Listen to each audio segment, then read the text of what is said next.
আপনার ভাইয়ের সাথে অনেক ঠেলাঠেলি করার পর এই তো চলে আসলাম আমরা একটু বেড়াইতে। শুক্রবারের দিন বলে কথা, একটু যদি না ঘুরতে যাই তাহলে কি আর হয়। আসসালামু আলাইকুম এভরিওয়ান, সবাই কেমন আছেন? আশা করছি সবাই অনেক ভালো আছেন। আলহামদুলিল্লাহ আমিও অনেক ভালো আছি। আপনাদের ভাইয়ার সাথে তো চলে আসলাম বেড়াইতে সারিঘাট, হ্যাঁ ঢাকা সারিঘাট। এখানে যে আপনার ভাইয়ার হচ্ছে আমার বড় ছেলেটা যাচ্ছে। তো আশেপাশে যে শুক্রবারের দিন জন্য এত পরিমাণের মানুষ সবাই আসছে শুধু কাশফুল দেখতে। এত কাশফুল আর কাশফুল, এখানে হচ্ছে কাশফুলের শুধু সমারোহ। তো এই তো যাচ্ছিলাম তাদের পিছন পেছন।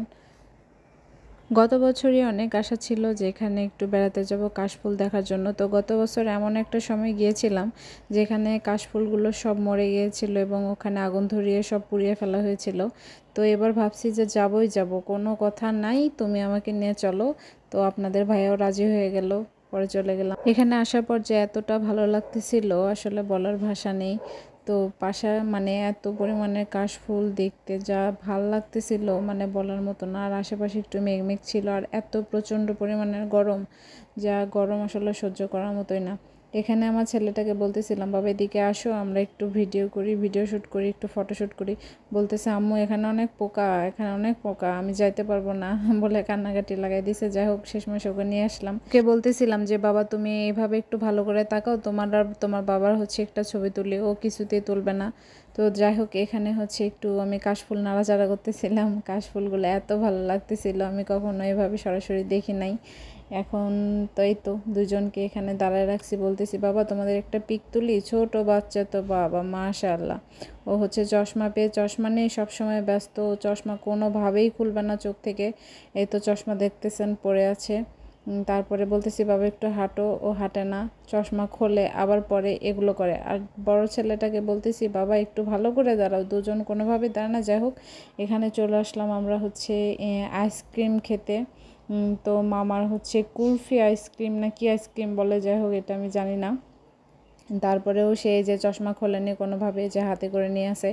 তো এই তো শেষমেশ আমাদের হচ্ছে আইসক্রিমটা চলে আসলো। আইসক্রিম এত পরিমাণে গরম, না পারতেছি আইসক্রিম খেয়েও শান্তি নেই, মানে কেমন যেন একটা অনুভূতি হচ্ছে। এই তো আপনাদের ভাইয়া খাচ্ছে আর আমার এই যে ছোট বাবুটা শুধুমাত্র স্টাইল নিয়ে ব্যস্ত, চশমা কোনোভাবেই ছাড়বে না। যাই হোক এখানে ঘোরাঘুরি শেষে আশেপাশে দেখলাম অনেক সুন্দর মানে ওয়েদার ছিল। যাই হোক গরমেও অনেক বিরক্ত লাগতেছিল। তারপরে ভাবতেছিলাম যে কোথায় যাব কি করব। এখানে হচ্ছে নাগরদোলা আছে। তো গত বছর আমি এখানে নাগরদোলায় উঠছিলাম। নাগরদোলায় ওঠার পরে অনেক কান্নাকাটি, আসলে আমি এগুলো সহ্য করতে পারি না। কেউ কখনো উঠছেন কি না অবশ্যই জানাবেন। হ্যাঁ আমার হচ্ছে নাগরদোলায় শ্যুট করে না, আমি এখানে উঠতে পারি না। যাই হোক মাথা টাথা ঘুরে পরে কান্নাকাটি করে শেষমেশ আমাকে হচ্ছে নামিয়ে দিয়েছিল। এটা হচ্ছে গত বছরের কথা। কিন্তু এবছর আমি দেখেও বাবা 7 হাত দূরে আছি, আমি কোনোভাবে উঠি নাই। পরে ছেলে অনেক কান্নাকাটি করলো, জেদ করলো আম্মু জাম্পিং খেলবো। তো ওখানে জাম্পিংয়ে ওকে উঠাই দিছিলাম। তো ও কখনো কোনো দিন খেলেনি জাম্পিং, ওর ওয়েটটা অনেক বেশি, যার কারণে ও দাঁড়িয়ে ও জাম্পিং করতে পারতেছে না। ও দাঁড়াতেও পারতেছিল না, যার কারণে আমি ওকে শেষমেশ বকার শকা দিয়ে আমি বললাম তুমি এখন বের হও, তোমার আর জাম্পিং খেলতে হবে না, তুমি অন্য একদিন এসে আবার খেলো। যাই হোক শেষ পর্যন্ত বের হলো। তো চারিদিকে সন্ধ্যাও নেমে আসলো। পরে এখন তো আমাদের যেতে হবে।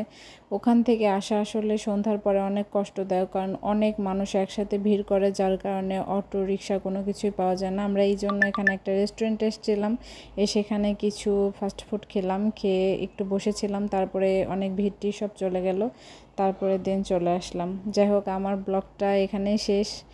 আমার ব্লগটা কেমন লাগলো সবাই অবশ্যই কমেন্ট করে জানাবেন। আর সবাই ভালো থাকবেন, সুস্থ থাকবেন। আল্লাহ হাফেজ।